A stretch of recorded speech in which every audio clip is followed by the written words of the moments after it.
এই হিসাবে আগে সরকার বলো যে এসেছে সেও যদি বলো, যদি আমাদের আগের থেকে কোনো একটা আন্দাজ দিত আমরা করতাম না। আমরা না করলে আমাদের যে না ক্ষতি হবে, সরকারের তার চেয়ে বেশি ক্ষতি হবে, এটা আমি বলে দিচ্ছি। সরকার জানে না এর সঙ্গে কত বড় ইন্ডাস্ট্রি জড়িয়ে আছে। এই কারবারটা বিশাল বড় একটা ইন্ডাস্ট্রিজ, সরকার জানে না সেটা। লেবার কমপ্লেক্স বন্ধ হয়ে যাবে, কয়েক হাজার লাখ লোক কাজ করে তো, এটা সরকার ভালো করেই জানে। তাদের পুরো টোটাল সব বন্ধ হয়ে যাবে। কত চায়ের দোকান আছে সব বন্ধ হয়ে যাবে, কত দুধওয়ালা দুধ দেয়, সকালবেলা বাচ্চারা দুধ খায়, সব বন্ধ হয়ে যাবে। 14 বছরে পশ্চিমবাংলায় গরু বাঁচে না। সরকার এক পিস যদি আমাকে দেখিয়ে দিতে পারে আমি মেনে নেব। সরকার যদি 14 বছরের গরু এক পিস আমাকে পশ্চিমবাংলার ভেতরে এক পিস আমাকে দেখিয়ে দিলে আমি মেনে নেব। এক পিস, যেটা অরিজিনাল 14 বছর বয়স। এই আধার কার্ড কে কোনোদিনও সরকার উল্লেখ করেছে? বিজেপি নেত্রী রেখা পাত্র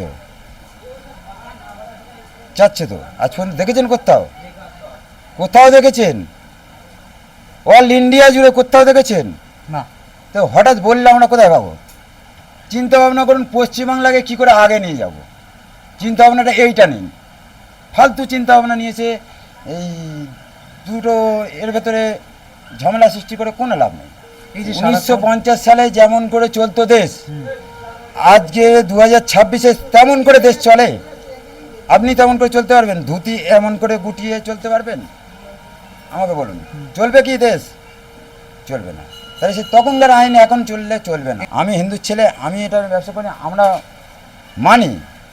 মানি। তাই বলে পশু যদি মাথা হয়, তাহলে ধরুন ছাগল একটা জড়িয়ে যাবে, শুয়োর একটার সঙ্গে জড়িয়ে যাবে, মাছ একটার সঙ্গে জড়িয়ে যাবে, মুরগি একটার সঙ্গে জড়িয়ে যাবে, হাঁস একটার সঙ্গে জড়িয়ে যাবে। তার টোটাল সবই বন্ধ হয়ে যাবে। সবই বন্ধ করে দেবেন তো? সব কিছুর সঙ্গে সব কিছু একটা যোগ আছে। আমরা বলি আমাদের 33 কোটি দেবতা, শুধু গরুর ভেতর দেবতা, আমাদের সর্ব জিনিসে দেবতা আছে তো আমাদের। তাহলে ওই ধরে চললে টোটালি সবই বন্ধ করে দিতে হবে। সনাতনী যদি বলেন প্রকৃত, তাহলে টোটাল নিরামিষ করে দিন, আমি তো তাতে বলবো খুব ভালো। চলুন, বড় সনাতনী ধর্ম সব ঝান্ডা লাগিয়ে ঘুরতে। সনাতনী হতে গেলে এখন বহু দেরি আছে। সে পশ্চিমবাংলায় সে জিনিস আজও হয়নি, আজও জিনিস চলবেও না। আর প্লাস এই যে গোমাতা স্লোগানটা কে তুলেছে? আমি এমন একটা কথা বলছি আপনাদের সামনে, আমি তুলে ধরছি। এই বিজেপি সরকার যদি না আসতো, টিএমসি সরকার যদি আসতো, আমার নিজের পেটা প্রাপ্য ছিল। আমি বিজেপি করি, আমি শুধু পেটের দায়ে কেস করেছি। কেস নয়, আমাদের নিজেদের অধিকারটা চেয়ে নিয়েছি সরকারের কাছে। বাঁচা বলতেই অধিকার তো। হ্যাঁ, আমার অধিকারটা আমি চাইছি। সরকার এসছে, খুবই ভালো হয়েছে, আমরা খুবই আনন্দিত। ভেদাভেদ না করে পশ্চিমবঙ্গকে কী করে আগিয়ে নিয়ে যেতে হয় সেই চিন্তাধারা। যে গরুকে সামনে রেখে ভারতের রাজনীতিতে গত 1 দশক ধরে তীব্র মেরুকরণ করা হয়েছিল, যে নিরীহ পশুর নাম করে বছরের পর বছর ধরে মুসলিম ও দলিতদের ওপর নামিয়ে আনা হয়েছে রাষ্ট্রীয় ও সামাজিক নির্যাতন, আজ সেই অন্ধ ধর্মীয় রাজনীতি বুমেরাং হয়ে ফিরে এলো খোদ সনাতন ধর্মের কোটি কোটি খামারির ঘরে।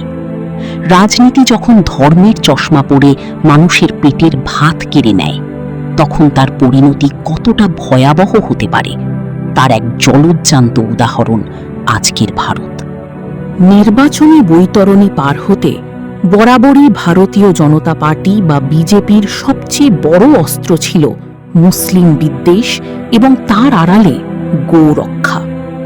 যোগী আদিত্যনাথের উত্তরপ্রদেশ থেকে শুরু করে হরিয়ানা, মধ্যপ্রদেশ কিংবা পশ্চিমবঙ্গের সাম্প্রতিক বিজেপি প্রশাসন সর্বত্রই একের পর এক কঠোর আইন এনে কার্যত মুসলিমদের ধর্মীয় অধিকার ও কোরবানিকে নিষিদ্ধ করার চেষ্টা চলছে। কিন্তু এই মুসলিম বিদ্বেষী আইনের আসল শিকার আজ কারা? গো রক্ষার নামে তৈরি করা এই লোহার খাঁচায় আজ বন্দী খোদ হিন্দু সমাজই। ভারতের সনাতন গ্রামীণ অর্থনীতি কোনো ধর্মের পাঁচিল চিনে গড়ে ওঠেনি। শতাব্দীর পর শতাব্দী ধরে ভারতের দুগ্ধ শিল্প এবং মাংস ও চামড়া শিল্প একে অপরের পরিপূরক হিসেবে কাজ করে এসেছে। এই অর্থনীতির মূল স্তম্ভ ছিলেন হিন্দু ডেইরি খামারি এবং মুসলিম গবাদি পশু ব্যবসায়ী। সনাতন ধর্মের যে কোটি কোটি খামারি দুধের ব্যবসা করেন, একটি গাভী যতদিন দুধ দেয় ততদিন তা খামারির লক্ষ্মী। কিন্তু গাভীটি যখন বুড়ো হয়ে যায় বা অনুৎপাদনশীল হয়ে পড়ে, তখন প্রতিদিন তার পেছনে 200 থেকে 300 টাকা খরচ করা একজন দরিদ্র খামারির পক্ষে অসম্ভব হয়ে দাঁড়ায়। নিয়ম অনুযায়ী খামারিরা এই বয়স্ক বা শুকনো গরুগুলো কোরবানির ঈদে মুসলিম ব্যবসায়ীদের কাছে ভালো দামে বিক্রি করতেন, আর সেই বিক্রির টাকা দিয়ে তারা আবার নতুন তরুণ দুগ্ধবতী গাভী কিনতেন, শোধ করতেন ব্যাংকের লোন। এই চক্রেই সচল ছিল ভারতের ডেইরি শিল্প। কিন্তু বিজেপির সরকারগুলো এই চক্রটিকেই কুঠারাঘাত করেছে। বিজেপির এই ক্রমাগত হেনস্থা, আইনগত হয়রানি এবং গোরক্ষকদের নামে চলা গুন্ডামির বিরুদ্ধে এবার ভারতের মুসলিম সমাজ ও আলিম সম্প্রদায় এক ঐতিহাসিক ও নজিরবিহীন সিদ্ধান্ত নিয়েছেন। পশ্চিমবঙ্গ, উত্তরপ্রদেশ, হরিয়ানা ও দিল্লির মুসলিম নেতারা স্পষ্ট জানিয়ে দিয়েছেন, আমরা কোনো সামাজিক সংঘাত চাই না।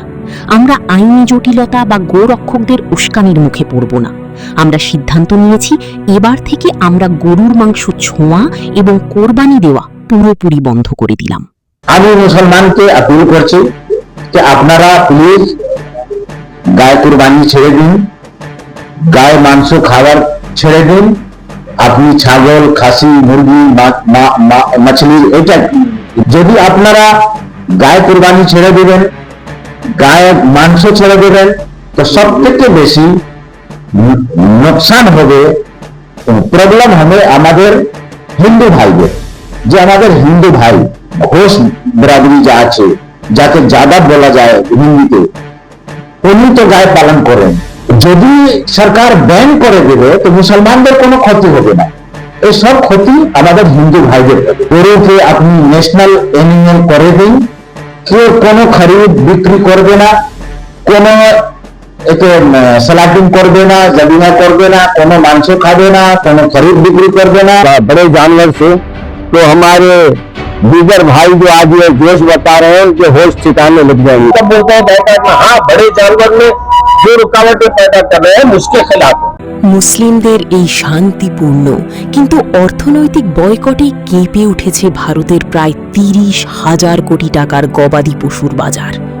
যে মুসলিমরা ছিলেন গরুর মূল ক্রেতা, তারা বাজার থেকে সম্পূর্ণ মুখ ফিরিয়ে নিয়েছেন।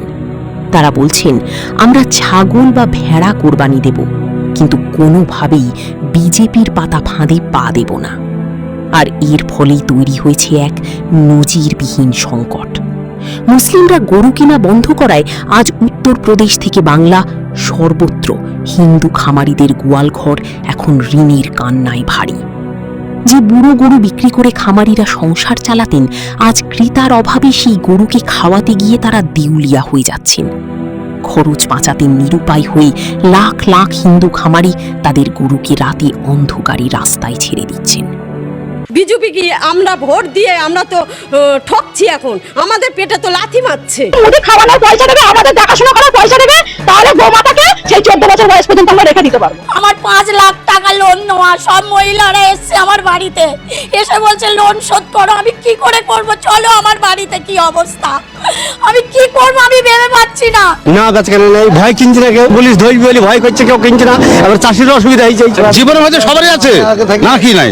মদ করলে মদ খেয়ে গরু কিনতে হবে, মদ খেয়ে গরু মদ খেয়ে কিনতে হবে। বাবা আমি বলতেই পারছি না, আমার গরুগুলো বিক্রি করে আমার ছেলেটা যাতে বেঁচে থাকে সেই চেষ্টা করো। গরু যাতে বিক্রি না হয়, আমার ছেলে পরিবার। ওজা বলে সরকার তো আমার হাতে কুরবানি না হয়। গরু বিক্রি হয়েছিল, তারা আবার টাকা রিটার্ন চাইছে। জানি প্রত্যেক বছর বিক্রি হয়ে যায়, আমরা লোকের দেনা টেনা সব দেই করে বা সব কিছুই করি সারা বছর কেটে। এই বছরে এমন একটা করে দিল যে আমাদের কোনো লাইন নেই, আমাদের মরা ছাড়া। তবে আমাদের কাছে সেইভাবে নেই, কোনো নথি নেই যে গরু এত বছর থাকে। আমরা মোটামুটি 2-3 বছর থাকে আমাদের কাছে, থাকার পরে তারপরে এই কুরবানি উপলক্ষে বা বিভিন্ন সময় উপলক্ষে আমরা বিক্রি করে দিতে হয়। এই যেমন আমার এক্ষুনি দুটো গরু একেবারেই দুধ হচ্ছে না, তাদের চেয়ারা হয়ে গেছে, কোনোদিন দুধ হবেও না, অথচ খাটানো রয়ে গেছে, রেগুলার তাদের প্রতি 300 টাকা খরচা। আজ ভারতের রাজ্যগুলোতে এই পরিত্যক্ত গরুরা ছুটা পশু নামে এক নতুন অভিশাপ হয়ে দাঁড়িয়েছে। এই গরুর দল ক্ষুধার্ত পেটে খোদ সনাতন ধর্মের কৃষকদেরই বিঘার পর বিঘা ফসলি জমি ধ্বংস করছে, রাস্তায় দুর্ঘটনার কারণ হচ্ছে। উত্তরপ্রদেশের হিন্দু কৃষকরা আজ ক্ষোভে ফেটে পড়ে বলছেন, মুসলিমদের অর্থনৈতিকভাবে শায়েস্তা করতে গিয়ে সরকার আজ আমাদের ভাতে মেরে দিল। বরং গরুর থেকে কম মূল্যে মুসলিমরা ছাগল ভেড়া কিনছে। যেসব খামারিদের গরুর জন্য টাকা অগ্রিম দিয়েছিল তা এখন ফির চাইছে।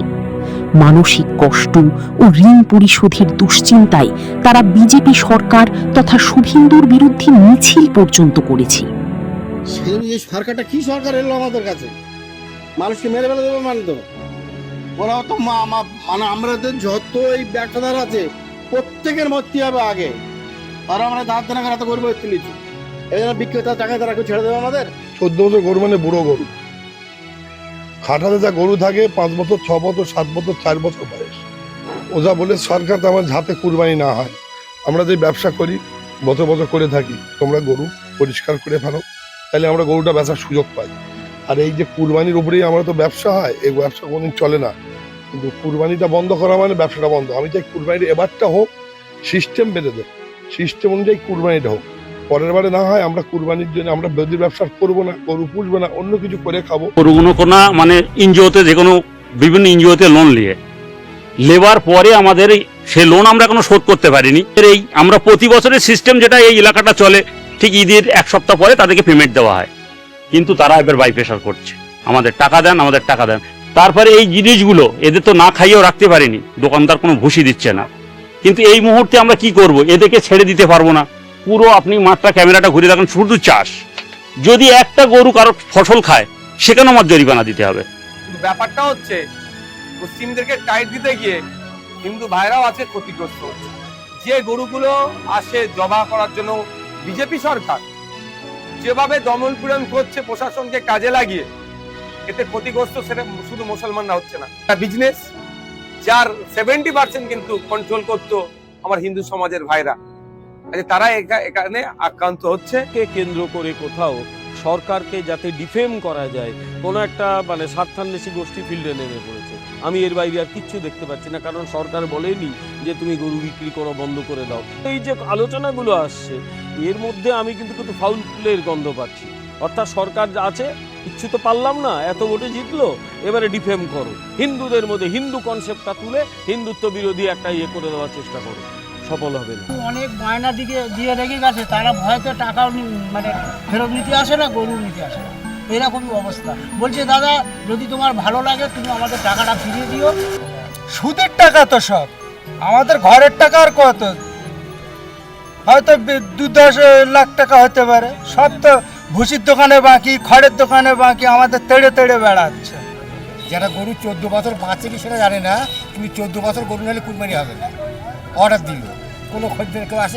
বিজেপির এই নীতি আসলে গরুর প্রতি কোনো অন্ধ ভালোবাসা থেকে আসেনি, এসেছে চরম মুসলিম বিদ্বেষ ও রাজনৈতিক ফায়দা লোটার এজেন্ডা থেকে। কিন্তু অন্ধ ধর্মীয় আবেগ দিয়ে যে পেট ভরে না, আর ঘৃণা দিয়ে যে অর্থনীতি চালানো যায় না, আজ ভারতের এই গ্রামীণ সংকট তা প্রমাণ করে দিয়েছে। ধর্মের নামে সমাজে দেওয়াল তুলে সাময়িক ভোট হয়তো জেতা যায়, ক্ষমতার চেয়ার হয়তো টিকিয়ে রাখা যায়, কিন্তু ক্ষুধার্ত পেটের আগুন আর অর্থনীতির অমোঘ নিয়মকে কখনো ফাঁকি দেওয়া যায় না।